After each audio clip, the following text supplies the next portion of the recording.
What's up, all you good for the fly guys? You know who it is, the cat in the hat. Oh, it ain't no hat, because this is another No Cap Conversations. I hope that you are having a great start to your day. And remember that No Cap Conversations is all about unscripted truths for a uniform mind in your life and style. So just to reiterate, we will be doing this every Monday through Friday at 9 a.m. Eastern Standard Time. So don't forget to hit that subscribe button and the notification bell so that you can be notified for new content. If you are new to the channel, welcome. And I hope that you try this on and it fits you well. So we're going to continue our conversation about relating to yourself, right? Before you can relate to anybody else, you have to be able to relate to yourself. And so I wanted to make sure that we had this conversation. And today we're going to build upon what we started yesterday. So if you missed yesterday's conversation, pause this one, hit the screen caption right here. I forgot what it's called, and go back and check the first video, all right? So we can continue to build on this. So today we're gonna be talking about correlating your clothing with your consciousness. You see how I did that? Core, and then relating with your clothing and your consciousness. And yes, I still have notes. I got to make sure you get all this good game. So I want you to remember that in your clothing, your consciousness, and your connections, everything should connect. It should be cohesive and it should make sense. And this is what happens a lot of times for most guys. They step out and they are claiming to be gentlemen, right? They're claiming to be bad boys. They're claiming to be the fly dudes. And the things are not matching up. These elements of who they express themselves to be are not matching. And so, for instance, when the guy's claiming to be a fly guy, but every time you see him, his stuff is wrinkled, it's smelly, he doesn't really smell the best, right? These elements don't correlate with somebody, and they end up being clowned, and then they get mad. But why are you mad? You told me that you were fly and you did not show up as expected, as I would have expected. And before, you know, people jump out the window and say, well, they shouldn't be judging me. Well, you put that out there. And if you put something out, understand that there is going to be an umbrella experience or an umbrella perspective for what that is supposed to look like. So when you see the fly dudes, and those fly dudes are always suave, they're smooth in how they're moving, then there's an expectation that comes with what you have proclaimed to be. So you have to make sure that you are maintaining that. Because you have to remember that as you connect to your clothing, it reflects your character and your moves. Essentially, it's nothing more than a manifestation of what you created or what you have begun to build upon, or what you have begun to develop for yourself. And if you are not in line with that, then it just looks like you're making shit up as you go along instead of manifesting, right? There's a difference between manifesting something and then just making some shit up as you are going through life.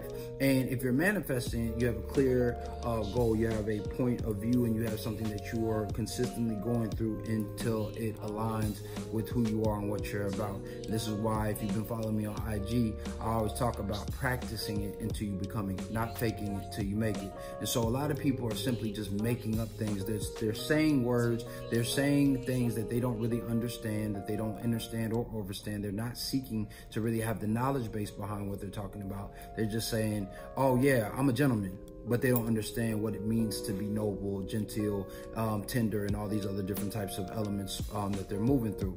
So the next thing that you have to pay attention is the understanding the constructive elements, because when you are correlating who you are and what you're about in your clothing and your consciousness, you have to realize that it's not just about what you buy, it's about what you maintain.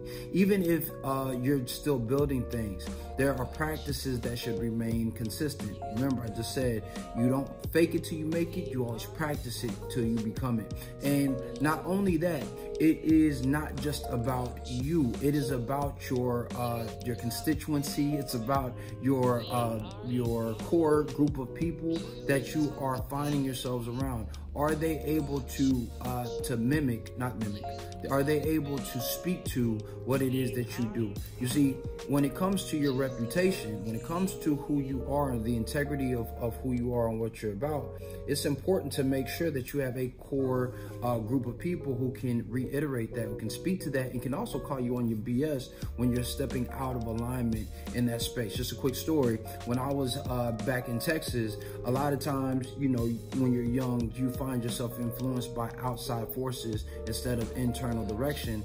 And so I was like, man, everybody's telling me I'm dressing up too much, I'm doing the most, I'm doing all these different types of things, so I need to tone it down a bit. So I started wearing, you know, jeans, t-shirt, you know, some basic jackets and all those other different types of things, until somebody called me and was like, yo, why are you doing that? That's not you. And it looks weird now seeing you step outside of yourself. Because here's the thing, once you start to create a correlation for your character and who you are and what you're about, people will immediately see when it does not match up. And it doesn't even necessarily have to be somebody who knows you well. They just have to have seen you consistently enough to understand that this is somehow not aligning. This is not a cohesive thought. This seems to be a little bit disjointed. And so they'll call you out on that if they care. The last thing that you have to pay attention to is the communication. So the correlation should still be in that space. It should still correlate with how you walk, how you talk, how you move. All these things should be reflected not only in your style, but in your life, right? When you have if you claim to be a whimsical or sensual dude, much like I claim myself to be, there should be a sense of feeling, a sensual response visually. Even when they touch the garments, they should be able to feel you they should be able to feel you by feeling you. Let me put it that way, in that space. And so you should be able to build upon these things so that everything is in alignment with who you are and what you want to represent. See, once you put your style together, people will start to see, and you will start to see that this is a reflection of yourself, because it is all about your identity, the integrity, and the impression that your image creates. And if you can align these eyes, then you can align and change these eyes in the eyes of others who will experience you. So I want you to try that on, see how it fits you. I want you to do this for me in the comment box. Tell me, what is one thing that your style correlates with your personality? Are you happy and so your colors are bright and airy? Or are you you know, a suave, smooth dude, and so the fabrics that you're wearing are suave and smooth? Tell me which one of those really correlates with your personal style. I'd love to hear that. And if you found this information beneficial or thought-provoking, go ahead and give me a thumbs up. If you did, give me a thumbs down. Just tell me why in the comment box below. And outside of that, don't ever forget that dress is nothing more than the expression of a man's state of mind. So you, yes, you should always dress to express with no cap. I will see you tomorrow. Peace.